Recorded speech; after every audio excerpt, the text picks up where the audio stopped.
The courtroom was electric with tension. Each person present sensing something unprecedented was about to unfold. No one moved. No one spoke. The sound of high heels echoed through the chamber as Paris Jackson walked with quiet composure toward the witness stand. Her appearance had not been scheduled. It hadn't even been leaked. But the moment she entered, escorted by federal agents and her legal counsel, the media buzz outside the courthouse reached a frenzy.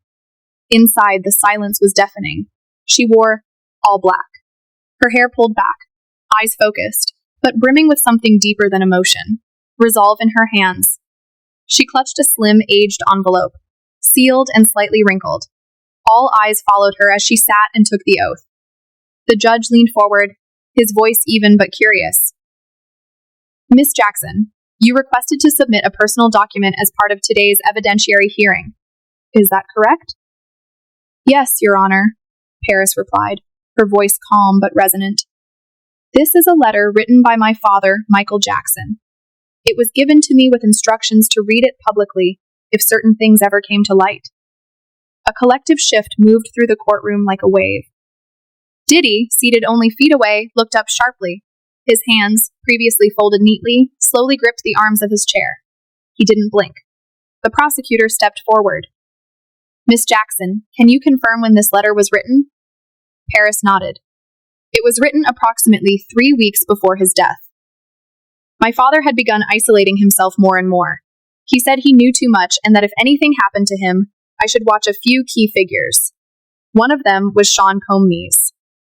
Before we dive deeper into this unforgettable video, make sure to like the video, subscribe to our channel, and hit the bell icon. That way, you'll never miss any new coming videos like this. Now let's get back to it. The judge gestured. You may proceed. Paris opened the envelope carefully. The courtroom leaned in. You could hear a pin drop. She unfolded the paper slowly, revealing pages written in her father's unmistakable handwriting. Elegant, slanted, and intense. She cleared her throat and began to read. Paris, if you're reading this, then something I feared has already happened. There are men in this industry who do not serve the art. They serve power.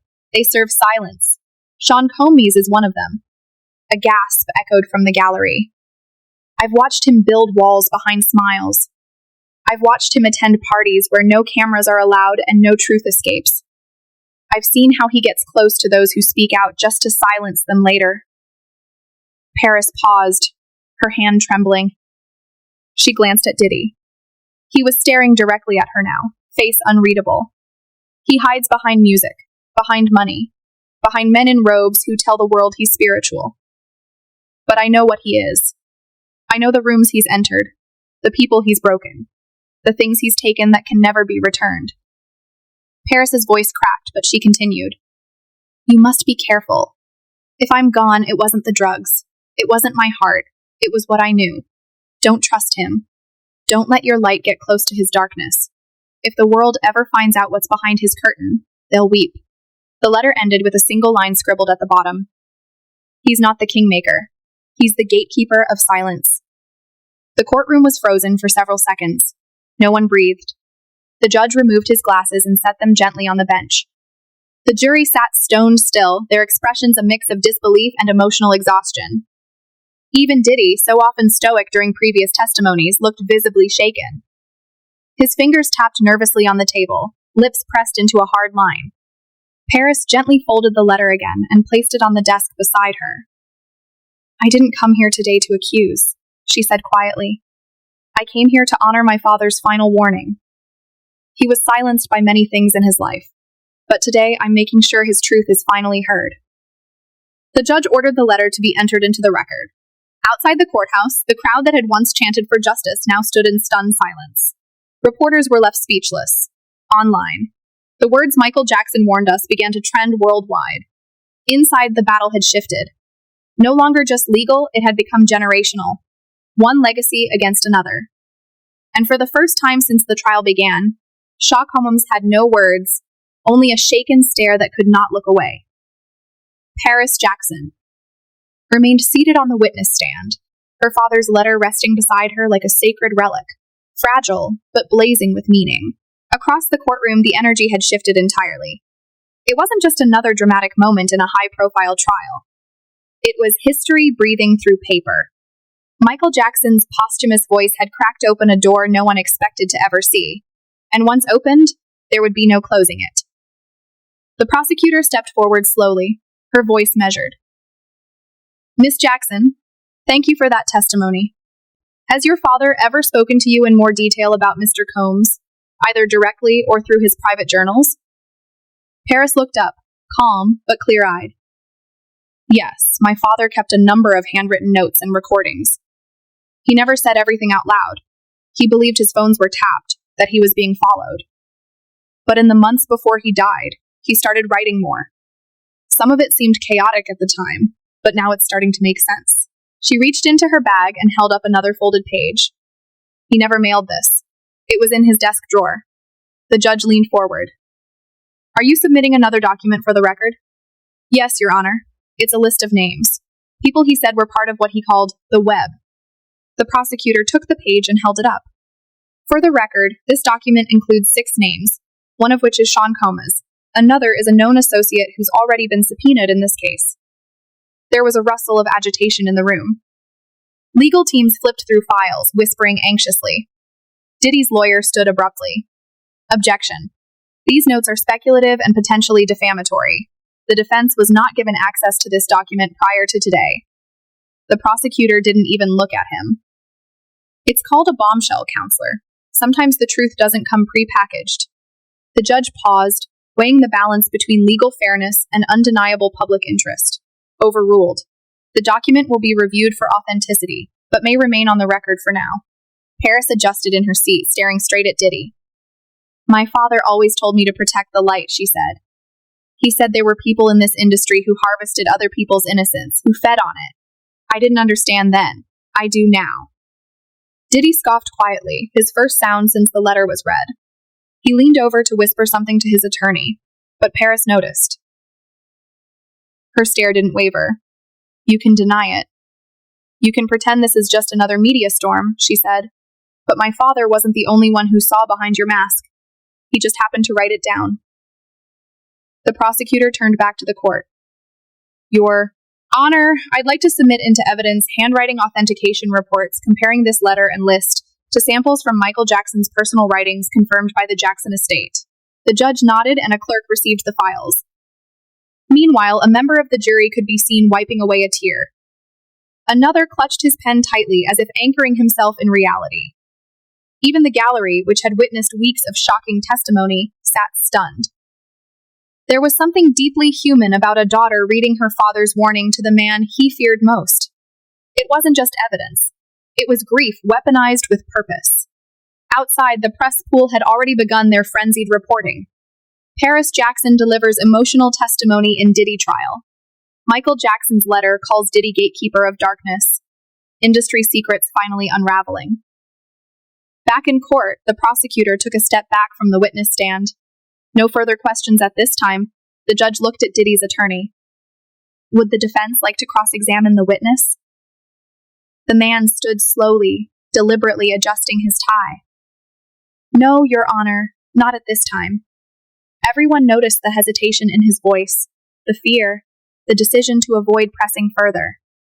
Because sometimes when a ghost speaks from beyond the grave, the only thing more dangerous than listening is challenging it. Paris stood. She didn't speak again. She didn't look back. With her father's words still echoing in everyone's minds, she stepped down from the stand like someone completing a sacred mission. And the courtroom, this place of law, spectacle, and shattered facades, sat in reverent silence. Because for once the music had stopped, and the truth was all that remained. The court sat frozen in time, the impact of Paris Jackson's testimony still pulsing through the air like an echo that refused to fade. People weren't just processing her words. They were absorbing the weight of legacy, of loss, of a message from beyond that struck deeper than any piece of forensic evidence ever could. Even the most seasoned observers, those who had covered criminal cases for decades, understood that something had shifted. The trial had crossed into new territory, one where emotion, legacy, and truth collided with undeniable force. But the prosecution wasn't done. They rose again slowly, this time holding a brown archival folder with a velvet seal, the mark of the Jackson estate. She carried it with the reverence of a historian and the precision of a surgeon. Your Honor, the state now presents a recorded voicemail left by Michael Jackson 3 weeks before his death. This voicemail was retrieved from a private storage device, submitted by the Jackson family to federal authorities earlier this year. Its contents directly align with the themes in the handwritten letter presented today. The judge looked uneasy but nodded. Play the recording. The courtroom lights dimmed just slightly as the audio system kicked to life. Then his voice, Michael's voice, echoed through the chamber. Soft, weary, unmistakably his.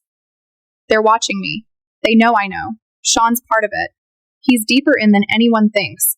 He's not just at the parties. He builds them. He owns them. He's their keeper. You could feel it in the gallery, a cold, spreading wave of disbelief. No music, no dance. Just a man who'd seen too much and trusted too few. If anything happens to me, Paris needs to know. She must never go to him. Never trust his kindness. It's not real. He hides behind it. I've seen what happens when people try to leave a circle. They vanish. They break. The voicemail ended in silence, but that silence said more than most closing arguments ever could. When the lights returned, all eyes turned to Diddy. He sat motionless. His lips were pressed into a thin line, his jaw twitching slightly. He didn't look at anyone. He stared straight ahead as if by sheer will he could rewind time and erase what had just been heard. But the courtroom was no longer a place of protection for him. It had become a chamber of truth, and the truth had just drawn blood. The prosecutor's voice was low, but steady. For years, the public has speculated about the sudden collapse of Michael Jackson's mental and physical health. What if instead of being paranoid, he was perceptive? What if his fears were justified? And what if the man he warned his daughter about is the same man now facing charges for manipulation, abuse, and coordinated silence? The defense attorney rose slowly. Your Honor, we strongly object to the emotional framing of this testimony. This is a courtroom, not a stage. The judge didn't even look at him.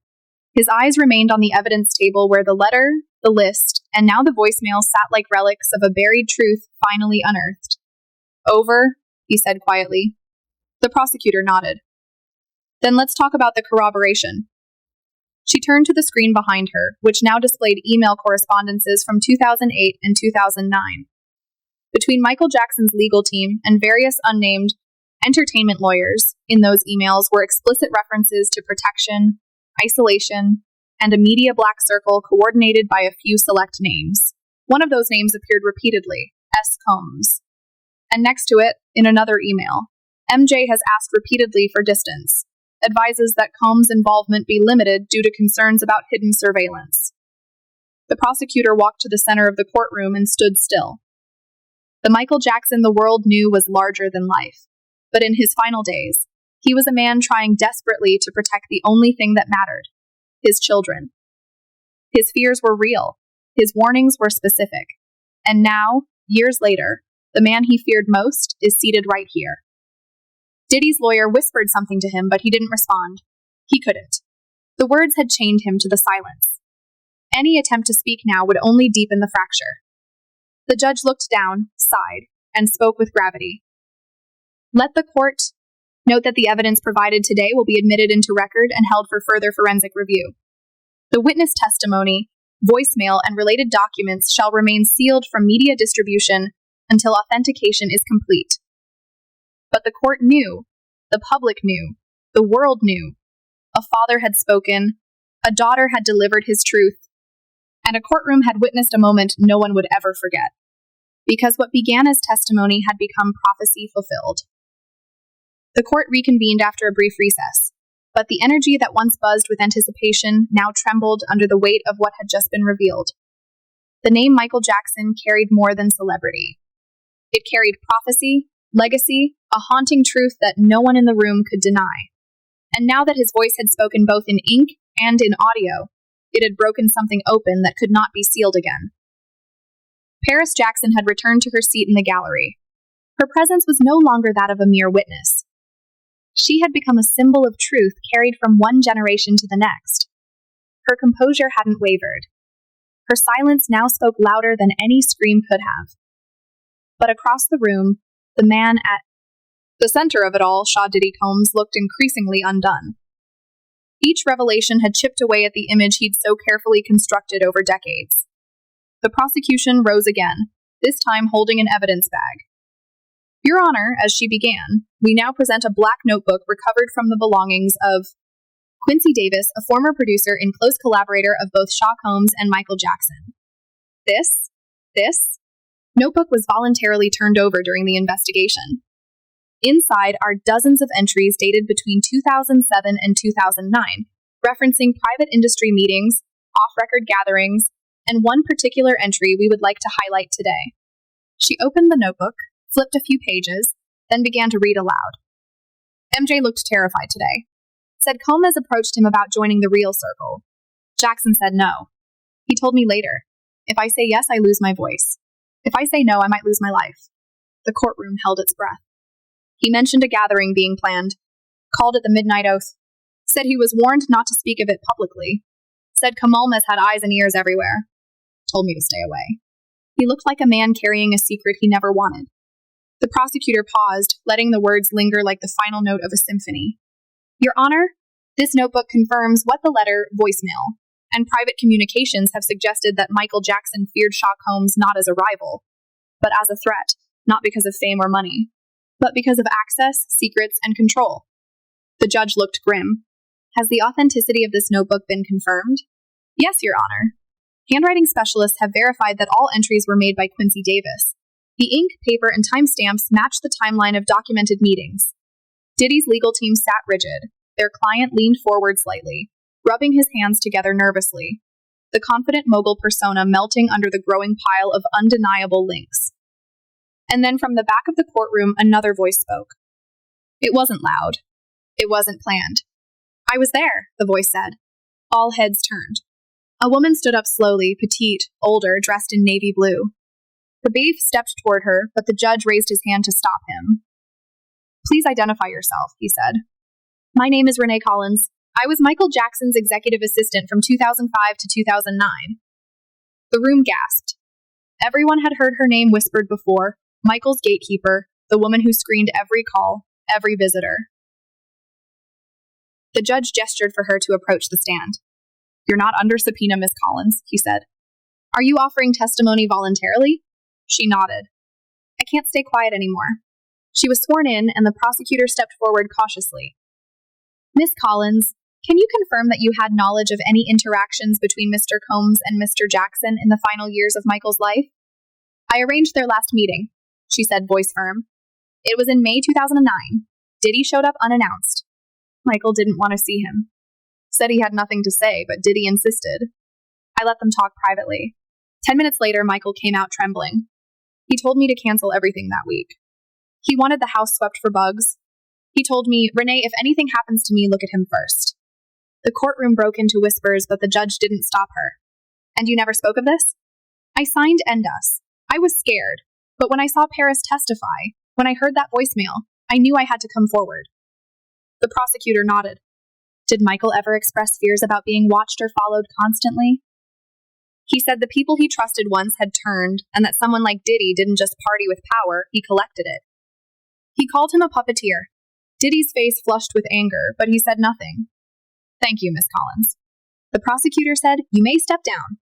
As Renee left the stand, she passed Paris Jackson in the gallery and gave her a gentle nod. The connection between them, guardian of the past and torchbearer of the future, was evident. The judge exhaled. This court recognizes the severity of today's testimony and evidence. We will resume tomorrow with the cross-examination phase. But everyone knew it wouldn't change the tone. Not anymore. Because the message had been delivered. The witnesses were speaking, and the ghosts of silence were finally giving way to something louder. Truth. And it was echoing louder than any of Diddy's songs ever had. The courthouse stood in eerie silence as the fifth day of this unprecedented testimony began. Outside, the crowd had grown.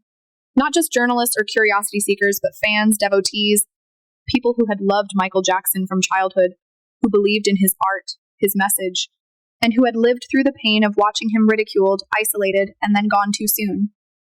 Now they watched from barricades and phone screens as the man he feared most sat on trial, while his daughter and former confidants delivered a truth no one could ignore anymore. Inside the courtroom, the air was thicker than ever. The prosecution returned to their desk, a new folder in hand, thinner than previous evidence, but visibly marked confidential external security network logs. The moment the bailiff handed it to the judge, the tension surged again. Your Honor, the prosecutor began, we now present security records recovered from Michael Jackson's Holmby Hills residence. These logs, previously sealed in a private server, were turned over to federal investigators by a third-party IT consultant who worked on the estate in the final months before Mr. Jackson's death. She turned to the court. These logs track IP entries, unauthorized surveillance attempts, and geofence alerts, two of which coincide with the presence of shock homums near the property on dates that were previously undocumented. There was a murmur in the gallery. She clicked a remote. The screen behind her lit up with a map of Jackson's residence. Two red markers pulsed, one on April 22, 2009, another on May 13, 2009, just weeks before his death. At both instances, she explained, motion-activated perimeter surveillance triggered alerts that were automatically logged. The IP address attempting remote access to the camera system was traced back to an encrypted network registered under a business alias owned by Combs Global Holdings. The room fell silent again. The defense tried to object, but the evidence was already on screen. The digital trail was there. Timestamps, coordinates, device IDs. It wasn't speculative. It was forensic. Why would Mr. Combs be attempting to access Michael Jackson's home surveillance system? The prosecutor asked the jury, why during a time when Michael Jackson was telling his inner circle he feared being watched? And why after both these dates did Mr. Jackson make emergency requests to replace his security team? Paris Jackson, sitting in the gallery, lowered her head. She knew this part. She had lived it. The canceled appointments, the sudden paranoia, the sleepless nights where he sat watching old cartoons, trying to keep his mind from spiraling. A witness was called next, the IT consultant who had recovered the data. Middle-aged, soft-spoken, but technically unshakable. He confirmed the logs, the locations, the encryption methods used, and how access attempts were made using advanced spoofing software, stuff only used by professionals or those paying professionals. The judge asked him directly, in your expert opinion, was this an accidental breach or an intentional attempt at surveillance? The man didn't hesitate. Intentional, sophisticated, and whoever did it had resources and reason. Diddy sat with his hands pressed together, lips moving as if repeating something under his breath.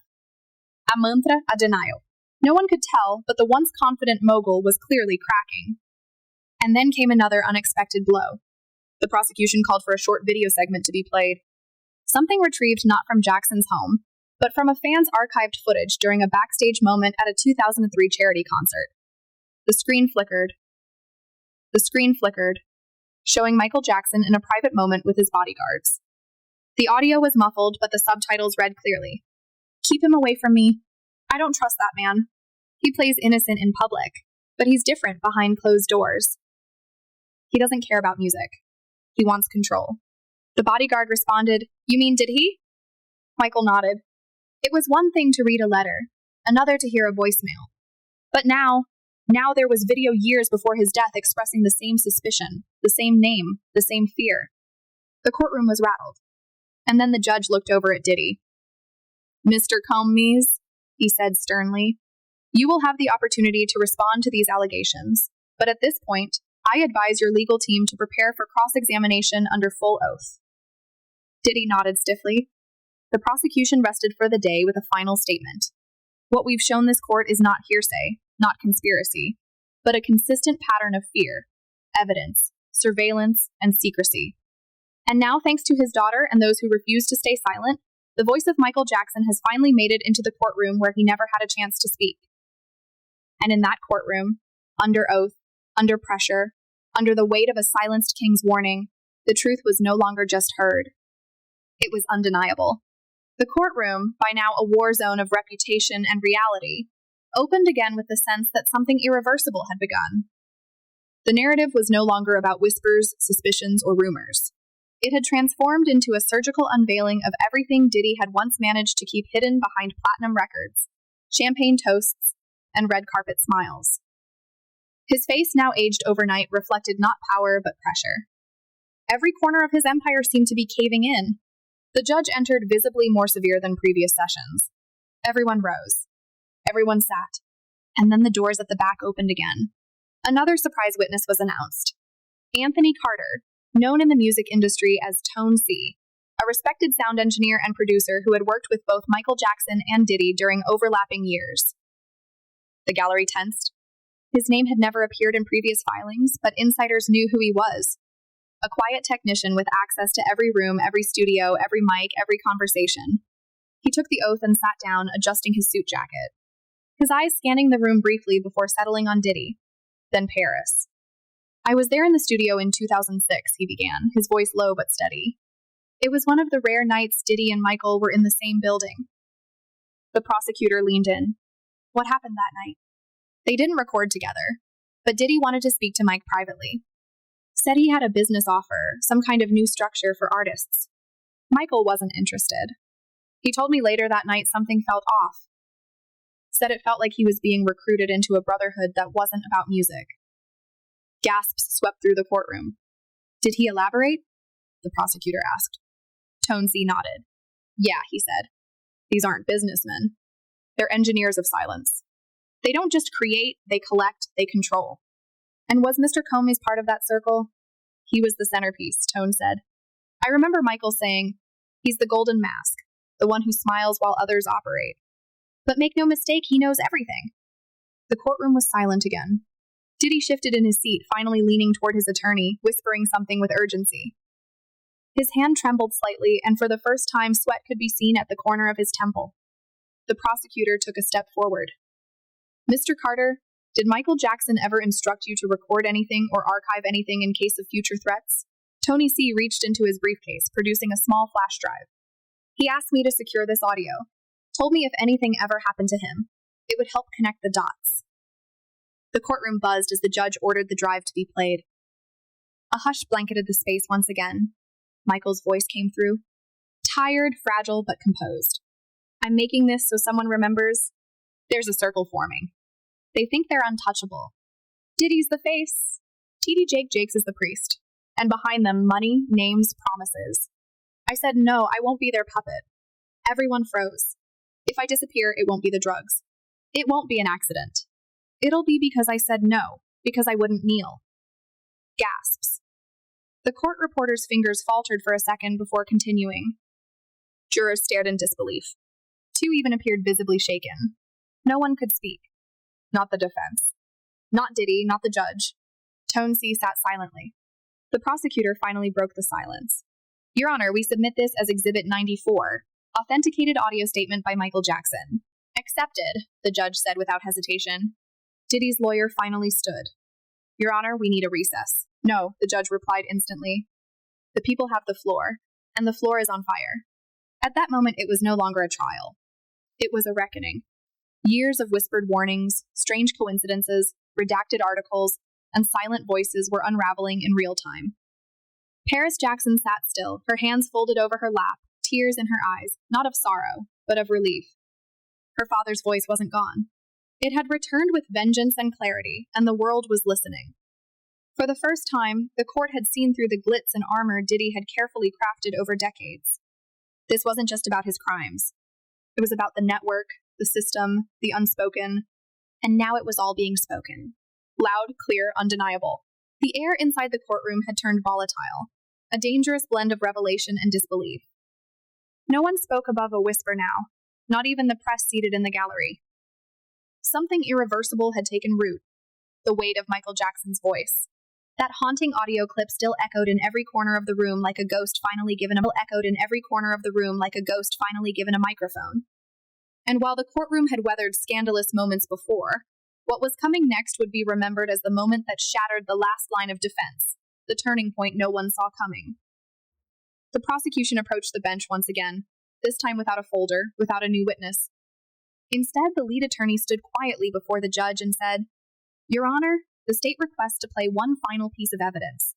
This was discovered just 48 hours ago in a private offshore cloud server. It contains surveillance footage captured secretly from within a gathering referred to repeatedly throughout this trial as the Final Circle. There was an audible stir. Even Diddy's attorneys palled. His head snapped up, his hands clenched.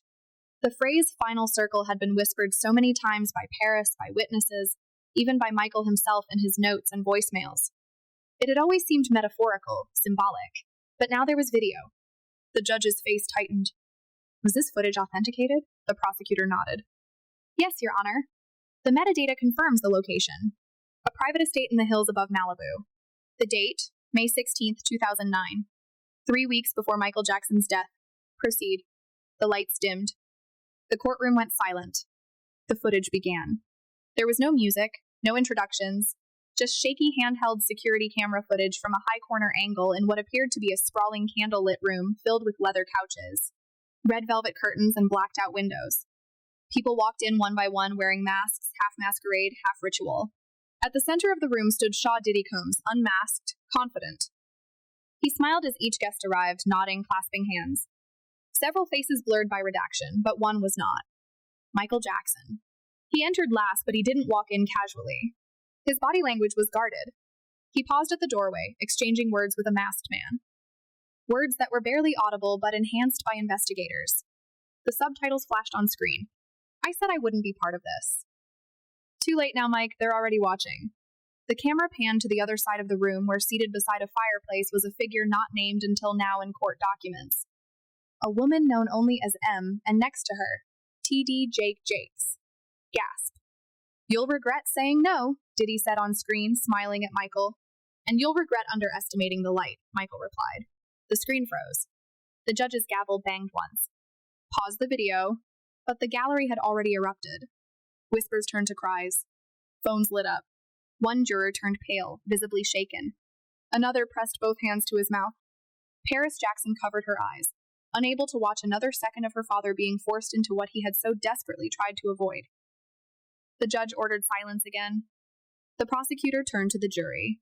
Ladies and gentlemen, you have just witnessed Michael Jackson's final known appearance in any private circle with Mr. Combs. This footage proves that he resisted, that he tried to walk away, that he said no and was threatened for it. 3 weeks later, he was gone. She let the words hang, then added, "The court must ask how many others walked into that room and never came out the same." Diddy's face was drained of color. He no longer looked like the man who once ruled red carpets and billion-dollar boardrooms. He looked small, cornered, caged. His lawyer stood, trembling. Your Honor, this evidence is deeply prejudicial. It is out of context. We demand to know how it was obtained. But the judge held up a hand. Save it for cross-examination. The jury has a right to see the full picture. In the footage, the last frame remained frozen. Diddy, Michael, the firelight flickering across their faces. One man standing tall in defiance, the other smiling like a puppeteer pulling invisible strings. Then the screen went black, and silence once again became the loudest sound in the room. Because this wasn't just a scandal anymore. It was the end of illusion and the beginning of reckoning. The sun had begun to set outside the courthouse, casting long shadows through the tall windows as the final session of the day began. It wasn't just another moment in the Diddy trial. It was the ending of a chapter Hollywood had spent decades pretending didn't exist.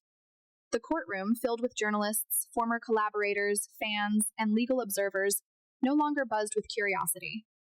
It sat heavy with a truth too loud to ignore and too dangerous to deny. Everyone knew what had happened in that courtroom wasn't just evidence. It was exposure. And now came the final stroke. Paris Jackson was allowed back on the stand. This time not to introduce new testimony, but to respond. She sat gracefully, composed, and more resolved than she had at any other point in the trial. The judge looked at her with a strange softness. Miss Jackson, is there anything else you'd like to say before this court concludes today's proceedings? She nodded, then turned to face the jury, not as a legal figure, but as a daughter. I've spent most of my life trying to understand who my father really was. Beyond the icon, the headlines, the conspiracies, and it's only now in this courtroom that I finally feel like the world sees what he tried to warn us about. He was never paranoid. He was never crazy. He was awake. A hush swept the room. He told me the people who smile the widest are sometimes the ones who've built kingdoms on the pain of others. He told me that power in this industry doesn't come from talent. It comes from what you're willing to ignore. And he refused to ignore it. She looked directly at Diddy now, her voice steady but sharp. You tried to silence him with charm, with threats, with fear, but his voice is louder now than it ever was. She placed her hand over her heart. And I'm going to make sure it never stops echoing. She stepped down. The jury watched her every step. Not one pair of eyes looked toward Diddy. Then slowly the judge rose. This court acknowledges that the evidence submitted, though still under full legal scrutiny, has raised significant questions about the environment, influence, and intentions surrounding the events in question. The presence of corroborated letters, audio recordings, video surveillance, and credible witness testimony has not only deepened this case, it has transformed it. He looked down at his notes, then out at the room. This is no longer just a criminal investigation. It is a cultural reckoning. Diddy did not look up. His lawyers whispered frantically beside him, reviewing papers, filing motions. But it didn't matter. The trial had already shifted beyond legalities. He was no longer the defendant in the eyes of the public. He was the face of a system crumbling beneath its own secrets. As the gavel struck for adjournment, the courtroom remained still. No applause, no gasps, just silence.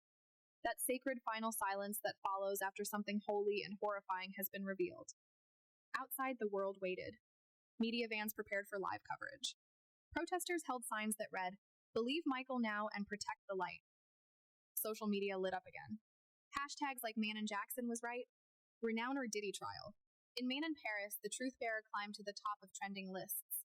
In living rooms and studios across the globe, celebrities who once stood beside Diddy sat in silence, wondering if their names would be next. And in one quiet corner, as the courthouse emptied and night took its throne, Paris Jackson stepped outside into the cool evening air. She didn't speak to the cameras. She didn't give a statement. She just looked up at the sky, closed her eyes, and whispered something no one could hear. But if you listened closely, really closely, it sounded like, "Thank you." And just like that, the trial ended not with a scream, but with a legacy reclaimed, a father's truth, a daughter's voice, and an empire beginning to crack.